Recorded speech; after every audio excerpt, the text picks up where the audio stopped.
Well, good, y'all. Welcome back to Outside the Clutch. We're going fast-paced tonight. We're getting ready to bring on our guest. We only got one ad for you. I hope you're ready because we got a lot to talk about in a very short amount of time. Tonight, we have probably one of the closest knit organizations within the reptile industry. So I'm very proud to be a part of now.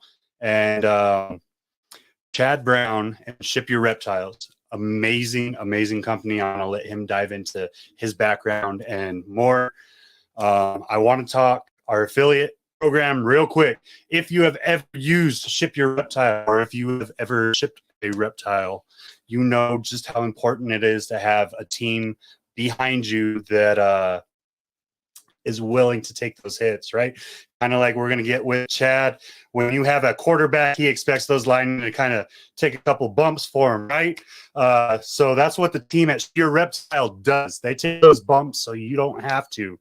You have a code you can use. Hey, use code Feelies15. That gives you $15 off your first label. Talk to Miss Susie, the beautiful blue-haired wonder at Ship Your Reptile, and set up an account. And let's get you going on Team Group. It's the way to be. All right. Like I said, I don't want to make this long-winded. We're going to get to it right away. Mr. Chad Brown of Ship Your Reptile, you know. What's going on, sir? How you doing tonight? I'm fantastic, man. How are you doing? I'm doing wonderful. Thank you for coming. Happy to do it. Let's have some fun. All right. So what I like to do on this podcast is I like to give everyone a little bit of a background of the person behind the brand. So we're going to start out with that. Can you tell us, Chad, a little bit about your upbringing, like reptile-wise and life-wise, right? Because the things that we learn throughout our life, we tend to carry on, right? It's kind of like what we were talking about at Pomona. Absolutely. All right. So I grew up in Southern California, in the hillsides of Altadena, California. Everyone knows about Pasadena, where the Rose Bowl and Rose Parade is. But I grew up in Altadena.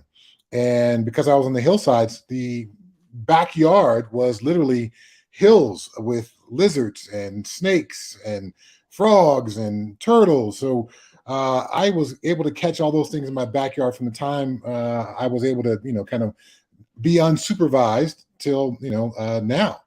So that sparked this fascination with animals that has been a lifelong thing for me. I am old enough to not be necessarily influenced by the crocodile hunter, but I got to go back a generation before that. Mutual of Omaha's Wild Kingdom with Marlon Perkins, because I'm 53 years old. All your young listeners may not be familiar with him. But that was the crocodile hunter before there was a crocodile hunter. And I remember watching him go on his adventures around the world and pulling out the tape measure and measuring 20 feet in the living room and being, oh my gosh, a 20-foot snake. That's just so amazing. And so this fascination with animals continued to grow from this childhood ability to catch them in my backyard to now I'm old enough for my parents to trust me to have animals in the house. So we had parakeets and small birds. I bred those. I had African cichlids in my bedroom in high school. I bred those. For my 12th birthday, my mother got me a Mexican red-knee tarantula, a Smith eye. Didn't breed those, but kept that thing until I was off into college. So this passion for animals was always kind of simmering in the background.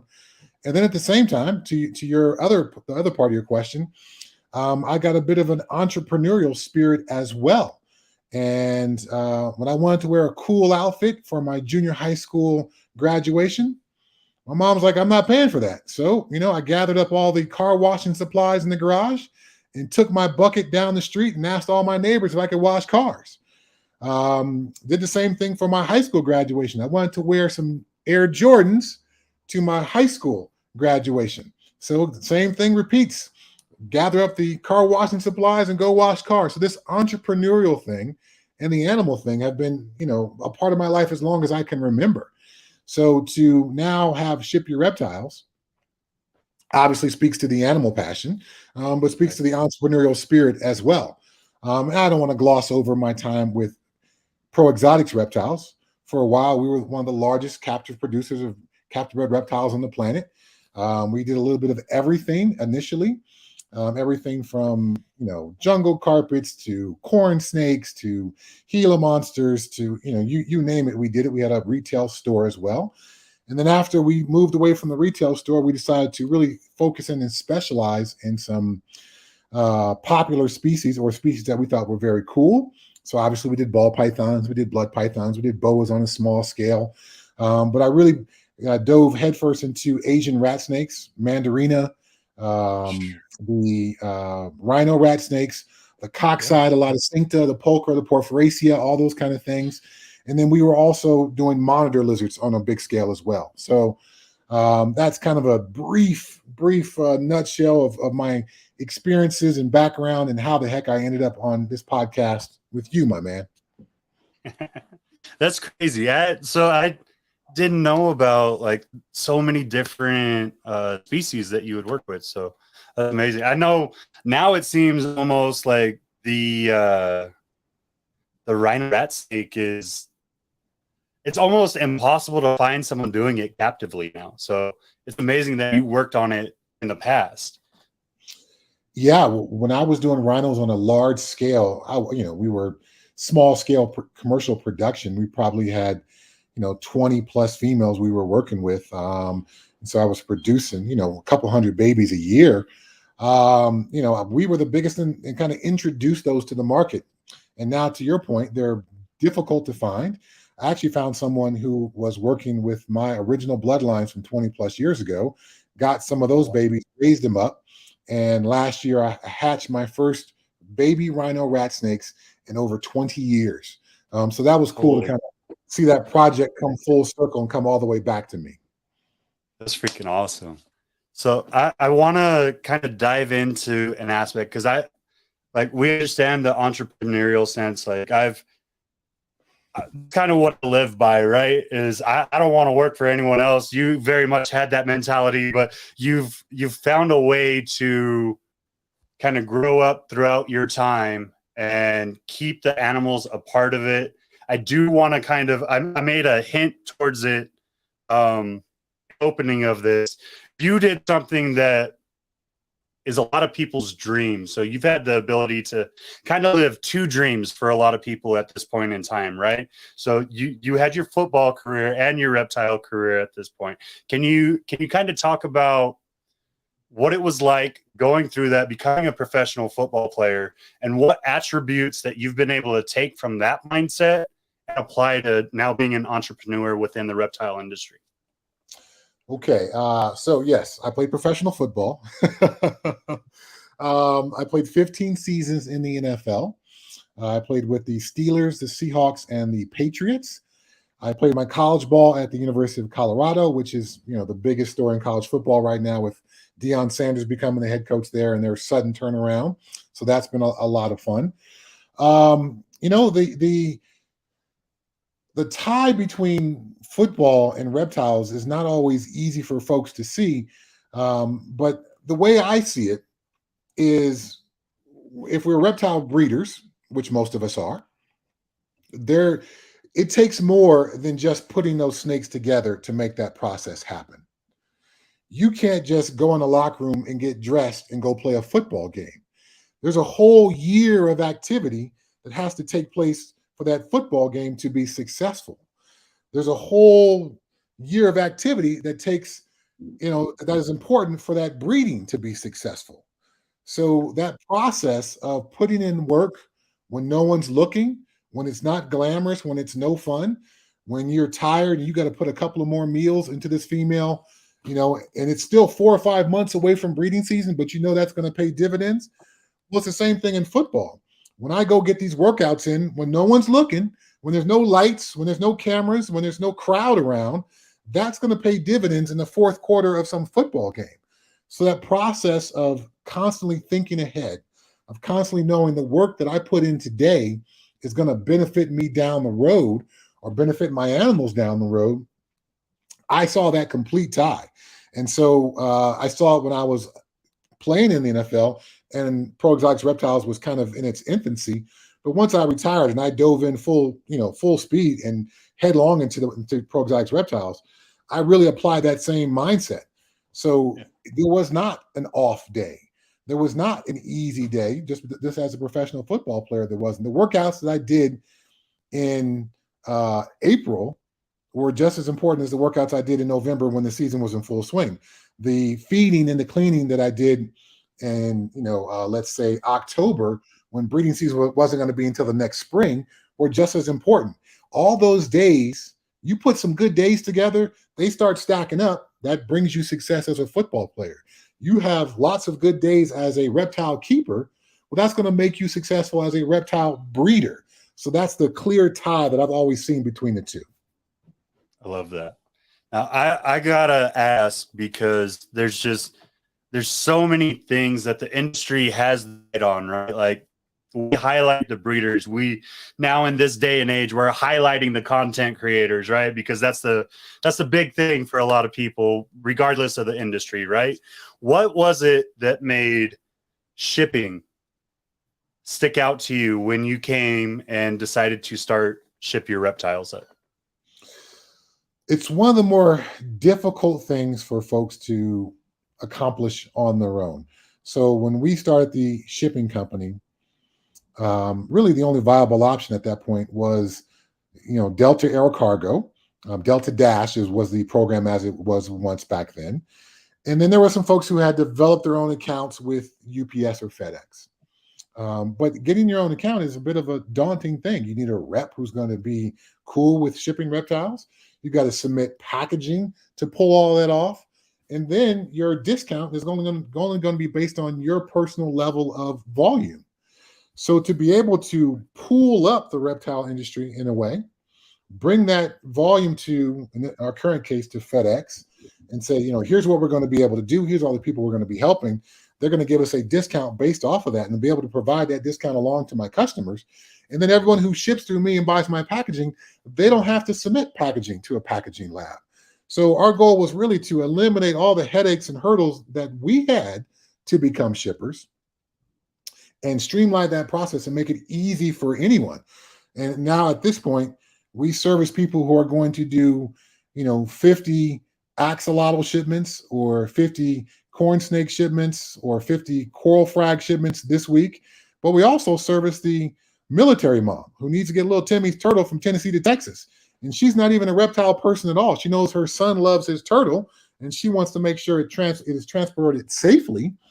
But she doesn't have the background and experience. So we were able to walk her through this thing every single step of the way, versus those folks who are going to do 50 shipments, who I just mentioned a little bit earlier, who are well-versed in all the aspects of it. They just want to make sure that when something goes wrong, we're there to assist and help them. So we try to meet our customers exactly where they are and provide them the best service based on where they are as a military mom or as a very experienced hobbyist, and everyone in between. I love that. When you initially started it, was it strictly just reptiles, or did you kind of have it broken down into kind of I would say, like, factions that kind of seeing pop up, or like the different industries that you've kind of brought forth to the eye here recently with the arachnids and the aquatic? Like, was it all lumped together initially, or how did that kind of work? Well, initially it was just reptiles, and initially we were with UPS. And so UPS said, well, we want you to just do reptiles initially and figure that out. And as time goes along, we may be open to other things. But as I mentioned earlier, before I was a reptile keeper, I was breeding African cichlids and guppies and those kind of things in my bedroom. My parents had a pond outside where there was goldfish and mosquito fish, and those bred all the time. So I was an aquatics person before I was a reptile person. So it made sense to me that there would be an aquatics niche possible for shipping. But at that time, coral fragging was just kind of really beginning to get rolling. So the volume from our business has always been based in the reptile field. But these other niches, as they have matured and gotten bigger, have slowly but surely caught up. So yes, to your point, now we have Ship Your Reptiles, Ship Your Aquatics, Ship Your Inverts, because while inverts are kind of lumped into the reptile hobby, there's some slight differences as far as shipping goes. For inverts, you actually need 4 layers of protection between the person handling the box and the invert inside the box, versus reptiles, you only need 3. For reptiles, the cardboard box, the insulation, and then the deli cup or the snake bag. Well, for the inverts, they need another inner layer of protection, according to FedEx, to be able to safely ship them. So there's some differences. So we decided to do a standalone Ship Your Invert site to specialize to those folks. And we also launched Ship Your Flora. Just as we Weird Reptile are into all the different localities of Porphyracia rat snakes, the coxeye, the valenti, the pulchra, all those different things that come from Southeast Asia.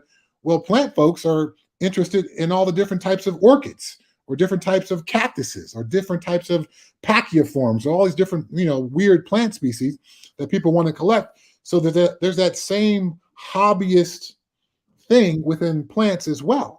So that's why we launched Ship Your Flora, to assist those folks who are very similar to what we see in the reptile space, small businesses based out of an extra bedroom or a garage or a small facility, who need some help, essentially a shipping partner, to be able to help them grow their flora business. I love that. And am I allowed to talk about the new one? Of course. The next step. All right.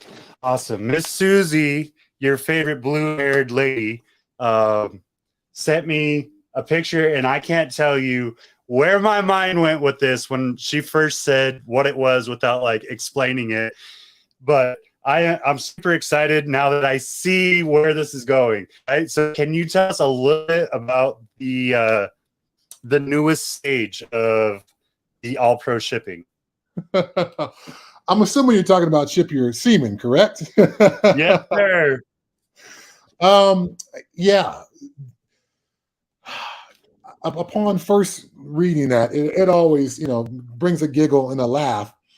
But there is literally semen being shipped all around the country for livestock purposes. There are dog and cat breeders. There are livestock breeders who need to be able to move the semen around the country. And guess what? It has a temperature concern. It's got to be shipped under a certain temperature. It has a perishable concern, just like reptiles and fish and plants. So the model is very similar. They need a little bit more temperature sensitive packaging than what we typically go with in the reptile space. But the fact that it has to be there, while it's still at a certain temperature range, the fact that it needs some special handling by FedEx, is all very similar to these other things that we do. So in my mind, I've got literally dozens and dozens and dozens of Ship Yours that are going to launch down the road, as we find these very specific needs and niches. I love the fact that we're keeping it so far in the living space. All these things that we're shipping are alive, even though you think of sperm as maybe, or semen as a liquid. It's alive in there. And then you put it together with an egg, it makes something alive. So all these things are alive, and we are live shippers. Things you can't show up with to your regular FedEx office and say, "Here, I want to ship this bag of clownfish, morph clownfish, to my friend. Here, I've got this frozen vial of French bulldog semen I need to ship out to my friend." They're going to be like, "Whoa, whoa, whoa! We don't do that. Come to us. We can help you with that." FedEx will still do the pickup and the delivery and all the movement, but we'll help you because our account is allowed to do those things. We'll sell you the packaging materials. We'll give you the discount. We'll sell you the insurance to give you peace of mind. And we'll walk you through every step of the process to make sure you're as confident as you could possibly be when you seal up that box and hand it over to a FedEx driver. That's outstanding. I can't tell you. So my wife's family lives up in horse country, to say it nicely, right? Like her grandparents and family all live next to this horse ranch where all they do is breed horses. And I'm talking about not these just average $5,000 horses that you'll see anywhere. I'm talking about $100,000 horses per head. Insane, right? And I never thought about it that way, and how they have to get that bloodline sent everywhere. So I think it's amazing. It's definitely something that I want to talk to them about once we get settled up closer to family up there, because I think it's something that could work well for all parties involved. Nice. What's some of the things that you would like to see with industry? Because we all kind of do the basic, right? And I think it's up to the breeder to really step it up. Like we understand the very minimalist lifestyle, or like the very minimalist for shipping, right? But what's some of the things that we as breeders shipping out live animals can do to kind of go beyond and do better care for our animals? I'd like to think that Ship Your Reptiles has elevated the entire industry as far as shipping standards. Heat pack use, cold pack use, phase pack use, when to ship, when not to ship, all those kind of things. But we occasionally still get, reports of folks who are using, we just got a report of somebody recently using a used wine box. That's not approved packaging. We've some occasionally get reports of folks who may have the proper box and styrofoam, but then the animal is loose inside of there without any cushioning. So while these things are very rare, they are unfortunate, because if FedEx catches wind of this, well, then that's a stain upon the industry. And we have, unlike other industries, where if you're a guy who's selling tennis shoes, shoes are hot things for kids right now. Everyone's got all their cool custom shoes and Jordans and all that and cool Nike stuff. And shoes are going for literally thousands, in some cases, tens of thousands of dollars. If somebody ships you a box and, the box is a little beat up, it doesn't reflect negatively upon the entire sneaker industry. But anytime there is a reptile story that goes negative, it reflects negatively upon the industry. So if somebody ships in a shoddy packaging, in a shoddy box, what if that snake gets out in a large FedEx facility and they've got to call animal control and they've got to stop the FedEx line for 3 or 4 hours, and literally millions and millions of packages are held up because they've got to get animal control to catch this reticulated python that gets out? You think that's not going to make the news? You think that's not going to shed a negative light upon what we do? You think it's going to make FedEx happy with the reptile industry and Ship Your Reptiles? It's not. So there is a responsibility that each and every single shipper, and in some cases, each and every single reptile person has, that doesn't exist in other hobbies. There is such a widespread reptile phobia. We're all familiar. We all got family members who, understand what we do, but don't want to go in the reptile room and don't want to see them, and don't stop sending me those email me those pictures of those babies you hatched. I can't stand looking at that stuff. So those folks are part of the general public. So unlike, again, any other hobby that's out there, we have such a high level of responsibility, because if the wrong person gets triggered by some reptile event, that could be awful. It could be awful from a legislative and a regulatory standpoint, because there's folks like USARC, Humane Society of the United States and PETA and folks like that who wish to end our industry. But there's also powerful interest, folks who are on our side currently, like FedEx. We don't want to upset them and make them look at us in a negative light. So make sure you do what you can to be a responsible shipper and a responsible reptile keeper. I love that. So jumping into the ease, we all know, well, hopefully, if you've ever shipped with Ship Your Reptiles, it is super simple to get a quote, to get everything set up. You have taken that a step beyond, and you now provide that service at a show where we literally just bring you that animal and you set everything up for us. Can you kind of talk about what the mindset behind that was, and kind of what provoked doing it at a show versus just having people go back home and ship from their homes? Well, when we first initially started Ship Your Reptiles, obviously we were focusing on the delivery to and from people's homes. But the show process, if you're only limited to shows that you can drive to buy animals, well, now we're limiting the hobby. A big show like Tinley, or a big show like Reptile Super Shows on the West Coast, folks need to fly in from around the country to see what's happening there. These are really massive shows with hundreds of tables of vendors and reptiles.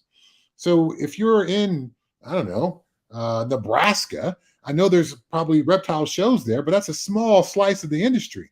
Now you can come out to a reptile super show or go to Tinley Park and a NARBC show and walk around, see all the animals, buy what you want, and then come to my table and I can ship that home for you.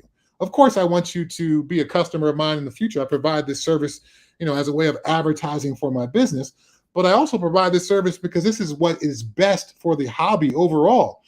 These shows are better when people come in from all around the country and come to these shows. And now you can have the comfort that I can come in there and I don't have to try to sneak an animal home in my pocket. Well, guess what? Airport security ain't gonna let you do that. So come to my table. We'll help you out with that and make sure that goes well for you and your animal. Oh man, that takes me back 20 years when I worked in a pet store, watching people try to pocket reptiles. Never works well. No, it doesn't. So we all know shows are one of those things that you get fellowship, you get that one-on-one time with people, you get to just experience how great of a community it is. But the other great part about shows is it always leaves you with a good story. And there's always a story that sticks out in your mind throughout time, right? Can you share with us a story from one of the shows that you will never forget?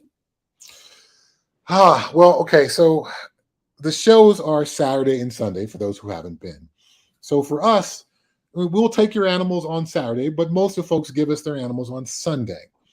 And the promoters of the show give us a locked room that we can store these animals in overnight. FedEx doesn't pick them up on Sunday. They pick them up on Monday morning. So I typically have a late night on Saturday, getting all these boxes fully prepped up, checking weather reports, getting heat packs ready or cold packs ready. Sometimes the animals, because it's such an influx of people at our table at the end of the show on Sunday, not everything gets kind of properly arranged on Sunday. The animals are safe, but I want to put some more packaging material, make sure the animals are properly nested, or whatever the case may be. So I do that Sunday night and Monday morning. At a large show, I think last year, I walk into the closed locked room and there is a giant Leachianus on the wall. But all the boxes in front of me are all closed up. It turns out that it was a large box of geckos that was delivered to us by a well-known gecko breeder. And these animals were actually going out for export. They were going to be exported to a Southeast Asian country. And so when he brought his box by, I didn't inspect each and every deli cup as I would with just a regular customer coming up, because this was such an experienced reptile guy. Oh, he knows exactly what he's doing. All these deli cups are properly sealed. I just accepted the box. So I went through each and every box just to see what was happening. Of course, the box that it was in was one of the last boxes I looked through. So I spent an hour and a half going through each and every box before I finally found the empty deli cup. I contacted him just to make sure this was what I thought it was. He was one of his animals and all that. So it took a couple of phone calls and emails to get it all figured out. But yes, I captured the Leachy. I put it back where it needed to go. The animals were all made it to that place on time. But that was, in all my years of doing shows, this was the first time something like that had ever happened. And it just is a reminder. And I always have a Post-it note on my computer at my desk in the office. It's going to sound kind of crazy. It says, don't trust the customer. Not because the customers are awful and they're going to try to scam me or do something crazy. The second that I let my guard down, because I am responsible for these animals, something like that could happen. So if I'm assuming a customer at home understands, hey, you should put some paper towels inside of every snake bag you send out, because chances are the snake is going to pee and poop in that bag, and we don't want them, getting all slimed up with their pee and poop for the entire journey. Well, then they don't, and then that snake gets to wherever it's going, and now it's got maybe some urate burns or something on it. I don't want to be responsible for that. I'd rather not trust the customer and give you all the details you could possibly need, even if you've heard them before, to make sure you don't have a bad result. I want you to have a tremendous result when your customer or you open up that box and your animal's received. I love that. We all have a favorite, right? And I'm not gonna lie, I got put up to this question by a couple of your employees. If you had to deal with Miss Susie all day, or you had to deal with Josh all day, who's it gonna be? Oh, wow. Josh has got a big personality. Susie's got a big personality. Despite me just kind of running and talking here, I'm generally a pretty quiet and in my core, a shyer person. That's an impossible one to ask. I love Josh. I love Susie. I'll go with Susie just because Susie's an actual employee. Josh is a contractor kind of thing. So I'll go with Susie.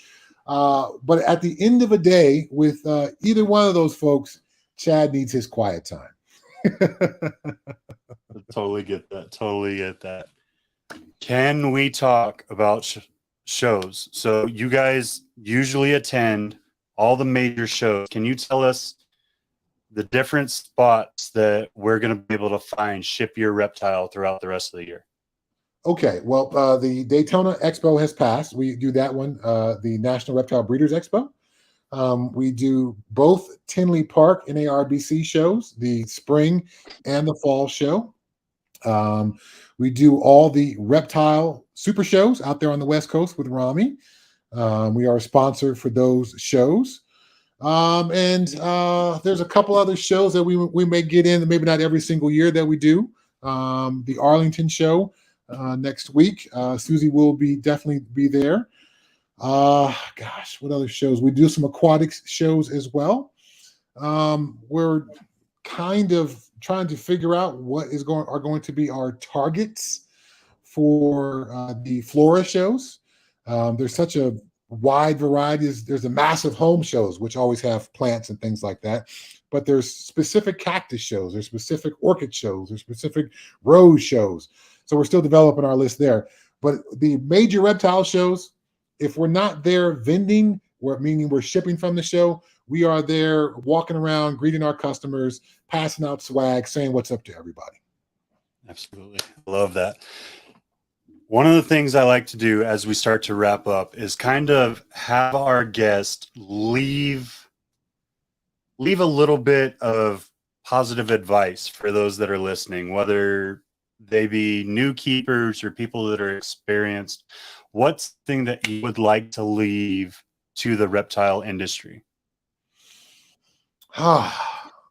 We are so incredibly lucky as an industry and fortunate that there have been these folks who are pioneers that allowed this industry to be what it is today. And a lot of folks don't have any idea who those people are.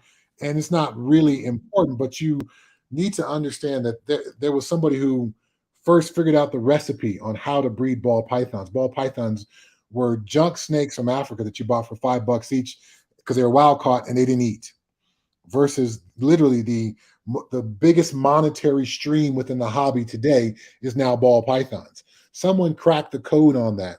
Someone then, developed the situation in Africa where they started bringing in all the odd and usual colored and patterned ball pythons to get this thing to where it is today, where breeders are producing animals that visually express 6 or 7 or 8 or 10 different traits, these amazing animals that we see today. There was a pioneer in that. And therefore, we as folks today need to, pay respect to those folks. And how do we do that? We do that by honoring the hobby, by being good keepers, by not letting animals loose in our local areas, by shipping well, by not going out in public and scaring people with our animals, by being a really good, upstanding member of the animal community. And we donate to USARK because USARK fights every single day anti-reptile legislation, anti-reptile regulation, and allows us to do what we do. There are folks out there who want to see this whole thing end. And so we have a responsibility, if we are involved in this in any way, to make sure that those folks don't win. I love it. For those that are ready to go green, which I hope everyone that listening is, and obviously I want you to use code Feelies15. So I'm just going to say it again, throw it out there, manifest that real quick. Use that code. How do we get a hold of Pro Shipping? How do we create that contact with Miss Susie if we can't catch you in person? Susie at Ship Your Reptiles. Susie at All Pro Shipping. Those will all get to her. If you can't remember Susie, just go with info at Ship Your Reptiles or info at All Pro Shipping. And one of our customer service staff will make sure you get it over to Susie. Susie is our accounts person, as well as all the other various hats she wears in marketing and spearheading trade shows. She's our accounts person. Susie wants to have a personal relationship with you. She wants to know, what you're going to be shipping, what you're putting in the box, how often you're going to be shipping, so she can dial in a discount that's going to be great for you. And she wants to help you out with coupons and things like that. So we've got all kinds of packaging coupons and coupons for shipping labels that Susie can help you out with. So please connect with Susie.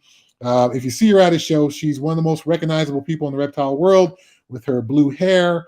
And just, hey, pull her shirt sleeve and say, hey, I want to be with Ship Your Reptiles. Can you help me out? Susie will help you out. Absolutely. Chad, I promised you 45 minutes. We got about 3 minutes. If you want to put anything else out there, I very much appreciate your time tonight. I know you're a very busy man, so. Well, I appreciate that. Yeah. I've got ESPN radio to talk about college football for a couple of hours here, starting in about 18 minutes. So that's next for me. I number one, I appreciate the support. I appreciate you pushing out that affiliate code. There's a lot of folks in the reptile space who have such a maybe selfish view of this whole thing. Ultimately, we're in this because we love the animals. And I would say if we could adopt more of an inclusive view of things, I know there's competition. And if you're a ball python guy and someone hatches something and he beats you to it, it gets under your skin. I understand that. But at the same time, while there's friendly competition, it all needs to be understood that we're all in this whole thing together. And the more unified we can be as a reptile industry, I understand there's some people maybe you don't love and some folks who are in competition with you, but we're all in this whole thing together. And the more unified we can be, the better off we can keep the reptile industry going in the way that it's going, which is growing almost every single year. New people coming into the hobby. It's ugly when new people come into the hobby and they hear about all these backstabbing and all this other stuff. No, it's a great space. It's a lot of fun. It's really cool people. It's a wonderful hobby where you can enjoy some amazing animals, and maybe along the way you can make some money as well. But really, we want you to come in and enjoy this awesome industry where these beautiful animals are produced, and we get to look at these living dinosaurs in our extra bedrooms or in our living room. Okay, I love that. So, as Chad just kind of said, hey, it's great to have competition, but a team doesn't work. I'm going to make another football analogy. Hope you're ready for it. Team doesn't work unless you have that first, second, and even practice squad going. So let's work together. Let's make the reptile community better. I appreciate y'all for watching tonight. We'll see you. Ooh, Arlington's next weekend, so we'll see you at Arlington. I don't know if I'll have an episode.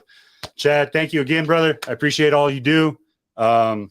Look forward to seeing you up at Tinley, sir. See you there, man. Take it easy. Thanks for having me on. I appreciate it. This was a lot of fun. Absolutely. Have a great night.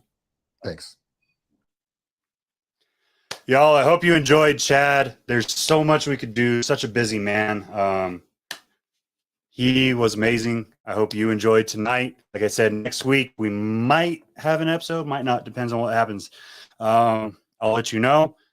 I hope you enjoyed tonight. I hope you continue to enjoy these shows. They're just getting better. And make sure you come check us out at Arlington. Week after that, we'll be in Odessa. Check us out in Odessa. I love y'all. I appreciate y'all. This has been another episode of Outside the Clutch. Later, y'all.